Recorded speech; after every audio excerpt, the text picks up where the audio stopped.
جیسا کہ آپ سب کو معلوم ہوگا کہ گزشتہ دن پہلے سوشل میڈیا پہ ایک ٹرینڈ چلا کہ دوست کی خاطر بعض حضرات نے اپنی داڑھی کو کٹوایا۔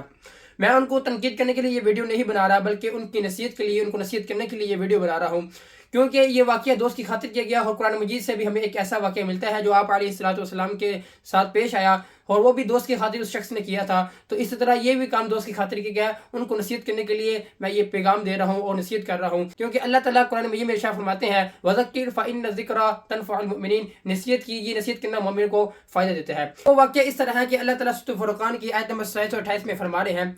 کہ مشرکین مکہ کے سرداروں میں سے ایک عقبہ نامی شخص تھا،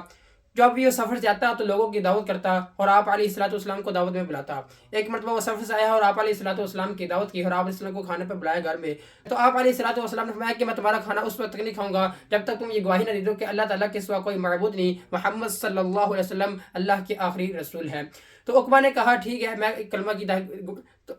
تو آپ علیہ الصلوۃ والسلام نے فرمایا کہ تب تک میں تمہارا کھانا نہیں کھاؤں گا جب تک تم یہ گواہی نہ دے دو کہ اللہ کے سوا کوئی معبود نہیں، محمد صلی اللہ علیہ وسلم اللہ کے رسول ہیں۔ عقبہ نے کہا کہ میں گواہی دیتا ہوں کہ اللہ تعالیٰ کے سوا کوئی عبادت کے لائق نہیں، محمد صلی اللہ علیہ وسلم اللہ کے آخری رسول ہیں۔ جب عقبہ کا مسلمان ہونا اس کے گہرے دوست ابی بن خلف کو پتہ چلی تو اس کو ناگوار گزرا۔ اس نے کہا جب تک آپ علیہ الصلوۃ والسلام کے چہرے انور پر معاذ اللہ تم تھوکو گے نہیں، جب تک میں تم سے بول چال نہیں رکھوں گا، تم سے ناراض رہوں گا۔ تو اس نے ایسے ہی کیا، عقبہ نے جو ہے آپ علیہ الصلوۃ والسلام کے چہرے انور پر جا کے تھوک دیا، معاذ اللہ۔ اللہ تعالیٰ نے وہ واقعہ قرآن میں نقل کیا، وہ اس طرح آیت ہے 27 اور 28 وَيَوْمَ يَعْضُ الظَّالِمُ عَلَىٰ يَدَيْهِ يَقُولُ يَا لَيْتَنِي اتَّخَذْتُ مَعَ الرَّسُولِ سَبِيلًا،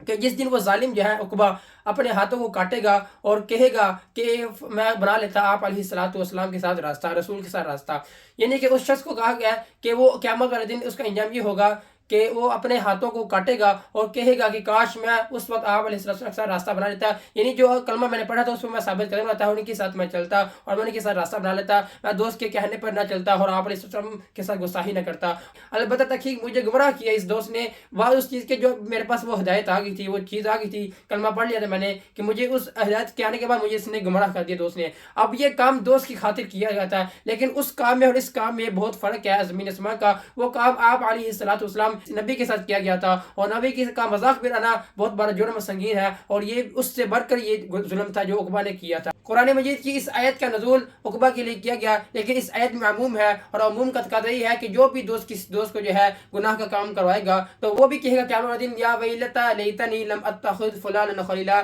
اے میرے خرابی کہ کاش میں نہ دوست بناتا فلاں شخص کو۔ یہ آپ علیہ الصلوۃ والسلام کی سنت ہے، اور آپ علیہ الصلوۃ والسلام نے فرمایا من راغب عن سنتی فلیس منی، جس نے میری سنت سے اعراض کیا بس وہ مجھ سے نہیں ہے، وہ ہم سے نہیں ہے۔